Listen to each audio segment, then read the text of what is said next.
So, ang una kong ginawa, ito, niload ko siya. So, hindi, mag-ano ka muna dito, mag-sign in. Type mo chatgpt.com, mag-sign in ka. Kaya dalawa yung account ko. Kasi pag nag-expire yung isa, 6 ang limit sa isang araw, nag-expire yung isa yung gagamitin ko, switch account. And then, ang una mong gagawin, ito kasi ginawa ko kanina, hindi ng, ano ng recording. Ang una kong ginawa, ito, click yung plus, add photos and files, and then niload ko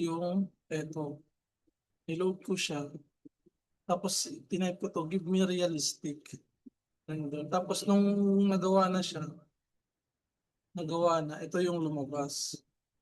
Ito siya yung realistic na render. And then, ang prompt na ginawa ko dito, revise, make it daytime scene kasi gabi siya. Gabi yung nirender niya. Ito yung lumabas. Ito yung daytime scene. Ang next ko na tinanong sa kanya, pinagawa ko, make me a realistic perspective, human eye level at the entrance at the entrance, I am standing on the center of the road. Ibig sabihin, gagawa siya ng perspective, pero human eye, ang nandito ako. Ang ginawa niyang result, ito, human eye perspective. And then, ang pinagawa ko sa kanya, do you know the I love top marker? Like I love Cebu, I love Bohol. Add it on the right side. Make a statue or marker that says I love top. Sabi ko right side dito. Ang ginawa niya, ito, I love top. Nilagyan niya ng ganito, nilagyan niya ng landscape. Yun yung prompt na ginawa ko. Ito yung prompt. Ang next ko na pinagawa sa kanya, remove the terminal market and market. Itong ibig mo sabihin, the terminal market and market. Write instead, top municipal public market in caps lock. Tapos ang nilabas niya, ayan.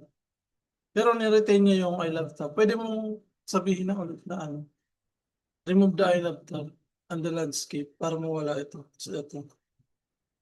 Ang next na pinagawa ko, can you a little bit of people, can you add, ang ibig sabihin, can you add a little bit of people so the height of the building will be clear? Ibig sabihin, pag may particular ako na ipapagawa, ini-explain ko sa ChatGPT kung para saan.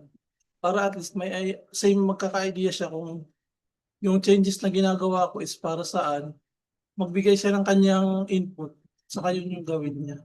Kasi pag sabihin mo lang na give me, add some people, and motorcycles, cars, mag-a-add siya pero hindi niya alam kung para saan. So at least kung magbigay ka ng idea, siya na yung mag-a-adjust kung para saan yung ano. Yung particular para sa akin is para ma-determine yung height. Ayun, naglagay siya ng tricycle. Yun yung sabi ko, tricycle, mga tao, yun yung ano ko. Yun lang, yun lang. Thank you.